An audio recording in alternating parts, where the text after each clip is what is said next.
Maybe it's just the content I consume, but I feel like with HBO being bought by Discovery and a lot of its content being trashed, I feel like the future of online streaming platforms is coming into question. Netflix has been losing its grip that it had on the market, and people are complaining about its dwindling quality of a lot of its content. The once bright future and the way that Netflix and Hulu changed our consuming patterns is about to be changed all over again. Anyways, want to hear about the worst movie on Netflix? One of my favorite things is watching bad movies. I love them probably more than the average person. Like, I realize that most people don't really consume media the way that I do. When I had a professor ask the class what was the worst movie that they had seen, and someone said Scream 5, and several people agreed. I was gonna say Neil Breen Twisted Pears, but how do I explain that movie to a room full of people that said that the new Scream was the worst movie they had ever seen? I'm glad I didn't say that movie because I recently showed my friends my actual least favorite movie on Netflix, and it reignited my hatred for it. I have now watched this movie 3 times, and I'm probably gonna write it again while I edit this. And I feel like every time I watch it, I just get more and more desensitized to it. A Hot Gimmick, Girl Meets Boy.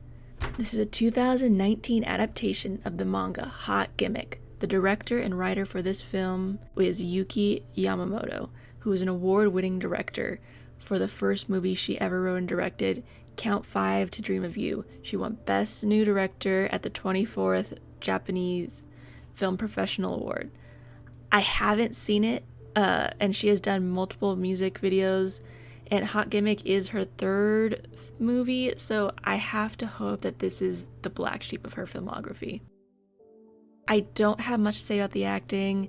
It's a Japanese film, so a lot of the line delivery will be lost on me. Nobody stands out as having done a bad job, and all of these actors have been doing things, so this wasn't anybody's breakout role.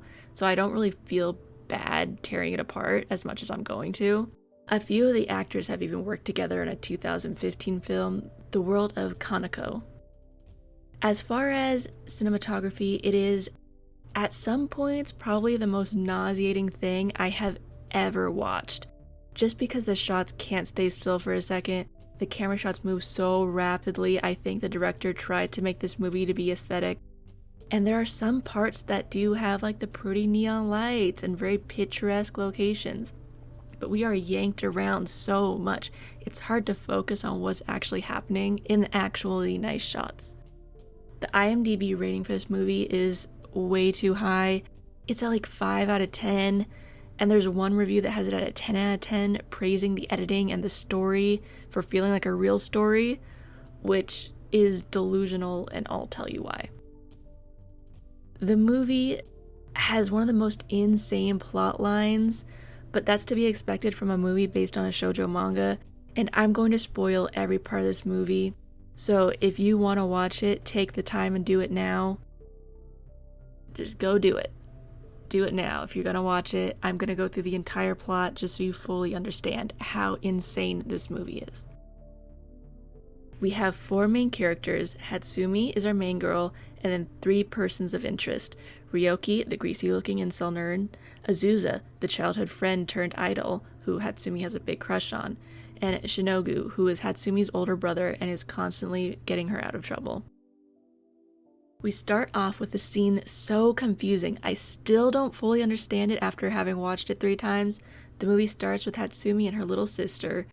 Hatsumi has now brought a pregnancy test for her little sister. As they're walking home, they see a picture of Azusa and give the exposition that they were childhood friends.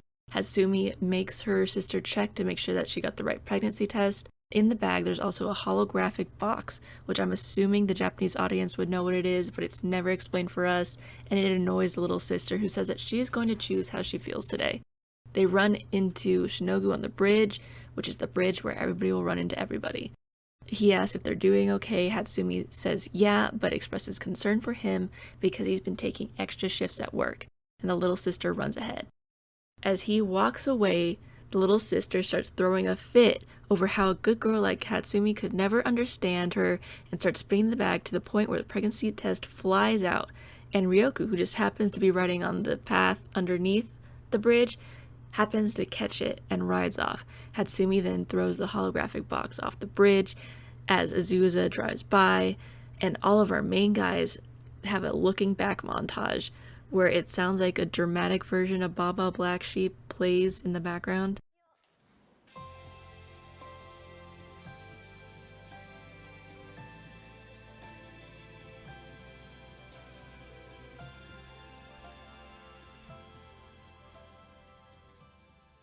Don't worry though, her middle school age sister is not pregnant, so she didn't need that test.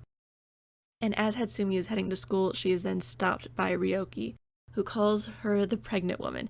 She, for some reason, responds to him calling her this, and he puts his arm around her and pulls out the test and calls her a slut, which is going to be his favorite it's going to be his favorite insult for the first part of the movie. To get him to not tell anybody about what she tells him, she'll do anything, to which he takes her up on this, saying that he's always wanted a servant, and if she doesn't want to be, he'll tell everybody in the complex that she's pregnant.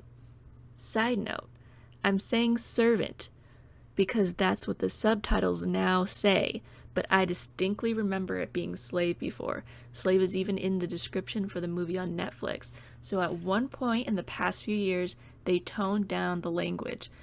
But yeah, he does call her slave and says that he's always wanted a slave. Yikes. He starts calling her stupid when Azusa steps in because he has come back to live with his dad, and they run off to school together. Ryoki then pulls out the pregnancy test and puts it in the mailbox for her mom to find. You might take this as giving up on the blackmail material.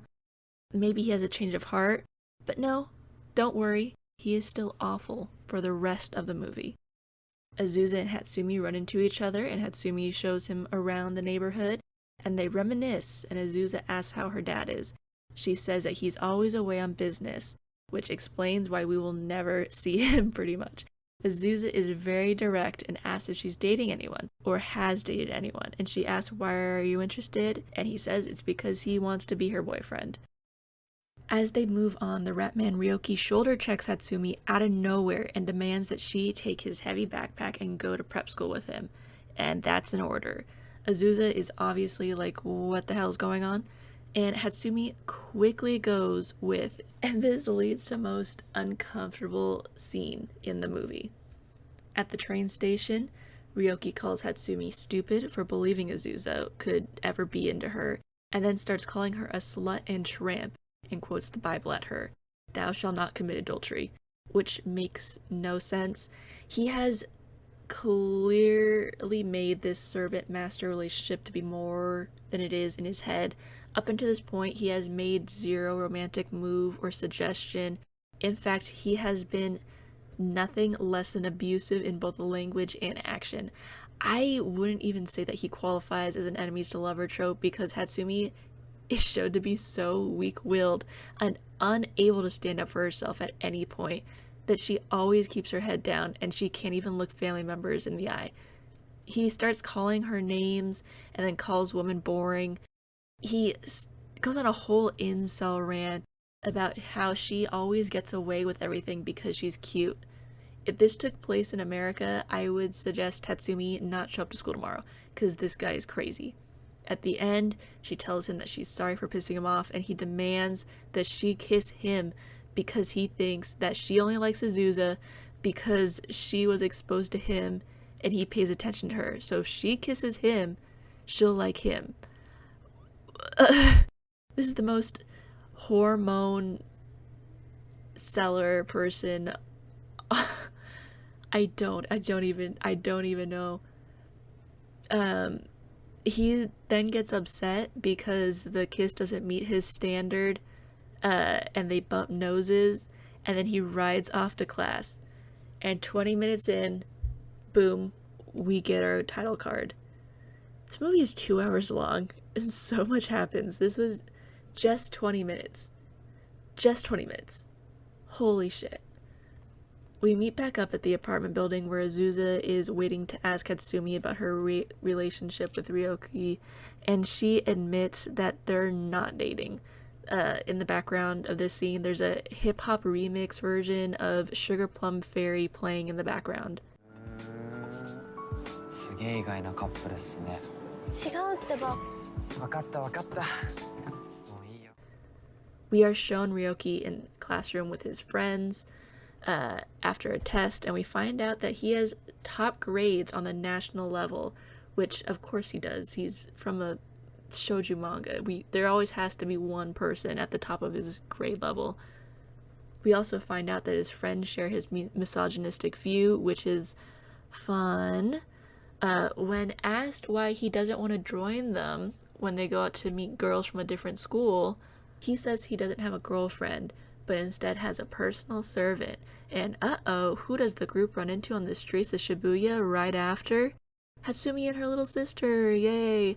Ryoki, in front of her little sister, orders her to have coffee with the group and do whatever the boys want, and he shoves her into them. When they start grabbing at her, Ryoki gets jealous and grabs her back violently and runs off, leaving her sister behind. Ryoki starts yelling at her after, and she points out that he has no right to be jealous because he physically forced her into that situation, and she finally kind of stands up for herself, telling him to shut up and walks away to stand in front of the subway door. This is the first time where he actually does anything kind of sweet and protective of her, in the form of him standing in front of her to protect her from the crowd that has formed around the door. That's it. And he then ruins it by calling her stupid and telling her that it doesn't matter that he's touching her chest because they're small anyways, and it doesn't count if you touch somebody with small boobs, I guess. Whatever. Boo. I'm gonna try to speed through a bit because so much happens in this movie and we're only like 30 minutes in. Azusa then invites Hatsumi to a photo shoot where he flirts with her and makes it known in front of his groupies that they are together, and it is in general very sweet. He then invites her to a nighttime pool party where he offers her a drink. She takes it but is nervous because it's her first time drinking. We see that he puts something in her drink, and after a few sips he invites some of his friends into the cabana where they're hanging out, and she is very obviously quickly affected by the drug. Luckily, her brother is there because he's working at the party and pulls her out and puts her into a cab to head home. Hatsumi admits to him that she and Azusa are going out together. I'm assuming later that night we see that Hatsumi calls Azusa and he convinces her to strip for him. In the morning, she is greeted by her brother standing over the bed, telling her that Azusa has sent him the video of last night. She is obviously embarrassed that he watched the video of her undressing and storms off to the apartment where she sits by Ryoki, who is reading a magazine with Azusa on the cover. Hatsumi decides that this is a good place to confront Azusa, and he shames her for stripping and spills his evil plan. He believes Hatsumi's dad had an affair with his mom, which ends up producing his little brother, and believes that the hurt that she felt after the affair ended was why she is no longer around. So to get back at her dad, he plans on using the video to hurt her. It doesn't make any sense. Ryoki decides to step in with a "whose property do you think you're hurting?" Always the romantic. Azusa's agent then ends up stepping in because she heard the entire thing, and Ryoki has been taking a video of the entire phone call, so if the agent doesn't delete the video, then he will send it to the press with his full admission for doing revenge porn. All of his blackmail practices finally paying off. Some stuff happens and we see Shinogu confronting Azusa, talking about a conspiracy with people being paid hush money and how he doesn't think his dad was the one with the affair. He's very calm, all things considered, and Azusa confronts him about knowing Shinogu is a relative who was adopted and not actually her brother by blood, and accuses him of having very obvious, unbrotherly feelings towards his little sister. Hatsumi ends up finding out through the manager that Shinogu isn't her brother. Obviously, this is a lot to take in, and the first person she tells is Ryoki, for some reason. In the back of your mind, tuck away the knowledge that her brother does not know that she knows that he's not related to her. So he still thinks that she thinks that he's her older brother. Gross. Azusa and Hatsumi meet back up in Shibuya, and they kind of make up after Azusa apologizes for getting the wrong person. After Hatsumi's little sister is rejected by our high school age crush, who is probably the most sane person in the movie, and we get a sweet moment between the two sisters where they connect over a round of karaoke. And this is probably my favorite scene in the movie, just because it has a true kind of sibling connection, I think. We then see that Shinogu is moving out because he cannot stay around Hatsumi when she sees him as only a brother, and his friend says the greasiest thing I have ever heard. 後付け家族なんちゅうのはそう名付けられただけの男と女や You're a man and a woman, right? Which in context is so gross. Hatsumi, who is shocked by his sudden leaving, invites him back in to talk, and they end up getting stuck in the elevator and he kisses her. Yuck, yuck, yuck, yuck, yuck, yuck. Remember, he doesn't know that she doesn't know that they aren't that closely related. They're still like cousins or something. It doesn't make it much better. I know that this is supposed to be a romance, but all three options are garbage. One has blackmailed, harassed, and bullied her and continues to call her stupid. One drugged and blackmailed her in a complex revenge scheme for something that she wasn't even involved in. And the other option is her brother. All options skeeve me out. There's no good ending here. Shinogu finds out that Ryoki's dad was the one who actually had the affair and tells him.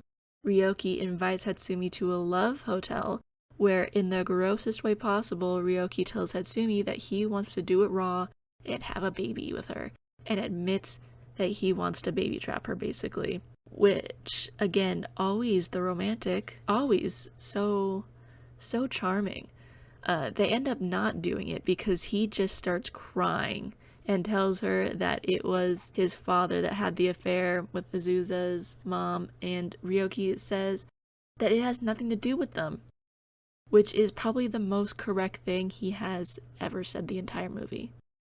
Hatsumi breaks down because she only ever wanted him to see her naked, and this is where I start to think that she's an unreliable narrator for herself. We don't just see her side of the story, we're from a third person point of view, and we know that just is blatantly not true. She might have started to like Ryoki at the point where she stripped for Azusa, but at the time of the video, she was very much into it, and in her mind was happily going out with Azusa. She had even turned Ryoki down and didn't like the attention from him pretty much up until recently in the story. So it's just a lie, and I don't know why they had it in the movie. The next scene, we see Hatsumi has run all the way to her brother's new apartment. This is my favorite scene in like a, oh man, this is awful, but also in an infomercial level of comedy. He makes her hot chocolate after she showers, and it starts off as a cute brother-sister convo until he admits that the reason why he left was that it was so painful for him to be around her. She tells him that to not be in pain anymore, he can use her. She dramatically backs into his bedroom and sits on the mattress. I'm just got to show you the rest because it is comical the way she just sprawls out. お兄ちゃんのものにしちゃってください。お兄ちゃん。夏美、それ以上されると爆発する。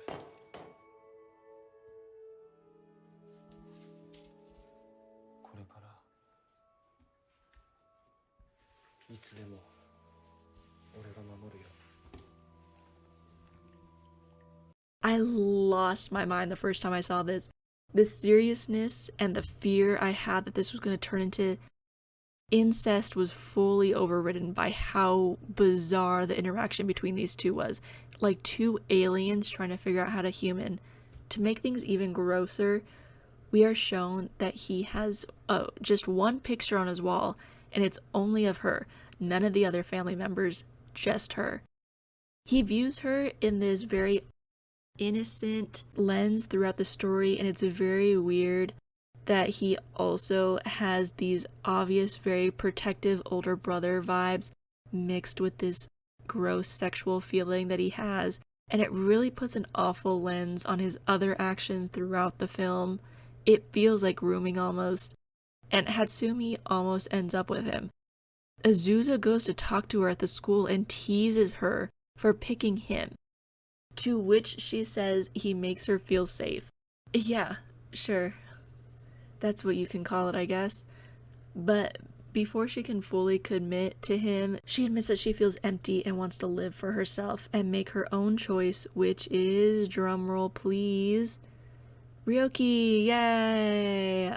They are endgame, and 7 minutes of them yelling and calling each other stupid, and him begging her to let him do her raw, and that he wants to mix their blood. They have their big final kiss, in what I assume is a kiss that he now finds acceptable. It still drags on for another several minutes, but for the sake of brevity, I'm not gonna cover it. It's nothing. They should have just ended it at that final scene. So that was a lot, right? It is exactly like if you tried to make a manga that ran for several years and then smushed it into 2 hours without trimming anything off. Like if they tried to fit all of the Lord of the Rings movies into one and no one is likable, there's no Sam, you know? I think that the movie does a good job of showing how lonely these characters are. Like they are people who are miserable and unhappy, and they try to lean and gain joy from other miserable, unhappy people. It is in a way showing it in a way shows an interesting part of growing up, but oh my god, it's like there are certain parts that feel so effective in showing that looming feeling of feeling small in this world and showing that emotion that comes with that. But it's just surrounded by awful and in a story that just is not good. The story doesn't make any sense. If Hatsumi had a little more balls to call Ryoki's bluff, none of this would have happened. All he has on her is an unopened pregnancy test. He is Weasley looking incel, and in no reality would anyone believe him. If a kid I didn't know just showed up on my doorstep with a pregnancy test and was like, Tina in apartment 10E is a slut, I don't think I would care. In the manga, the very first word spoken sets out the fact that they live in an office house, which is like how minors used to work in like company towns. It's that kind of situation. Ryoki's dad is stated to be the owner of the apartment building above Hatsumi's dad in the company, so he holds an actual threat, and his mom is said to be kind of like the queen bee of the apartment building. She also in the manga states that she is terrified of him because he was physically like pushing her downstairs when they were children. Like she sees him as a physical threat, but none of that is gone over in the movie. He is just a dude. He is just a dude who threatens to tell a secret to nosy aunties in the building that in all reality most people would not take seriously. Two of Hatsumi's love interests threaten her with pretty much the same thing. Ryoki threatens to tell the entire apartment building that she's a slut and says that even if she doesn't care, it's going to affect her mom, who will be shamed by all her peers. Azusa wants to use the video of her, which he shows her brother, as something that will hurt her so much that it will in turn hurt her dad. Both her mom and the dad aren't really characters. Like they are there and kind of exist, but we only see them for brief moments, and we don't really know her relationship with either of them. The only thing that the people tend to threaten her with is shame to her family, which, to be fair, is very Japanese. It wouldn't fly for an American story, but I guess it works for the culture it was made for. I think that the best way to describe the movie in a romantic trope would be bully to lover, which is a trope I've always hated. I, like mostly everybody else, has been bullied at some point, mostly by boys, who I was told by adults did that because they actually liked me. And I am a very spiteful person, so seeing a main character who just kind of rolls over and weakly tells her bullies to stop, only to have her harasser be the final boy after doing way too little groveling and please forgive me's, I couldn't stand it. It's awful to watch, quite frankly. It doesn't feel like he in any way respects her or is going to change the way he treats her. It just feels like now they made it official. You know? It's less of a slave-master relationship and more of a boyfriend-girlfriend relationship where nothing will change. Nothing. I find it childish to tell a mostly young girl audience for this trope that boys that bully you are doing because they like you. Boys and men need to be held accountable and not just act like they can't control and understand their emotions. They are big boys and should be able to understand that the butterflies in their stomach are from nervousness around their crush and not use that energy to push her into a wall. I was curious as to why this was such a big trope and so widely used, especially in romance novels now, but especially back in the day with a lot of manga. I feel like you saw this.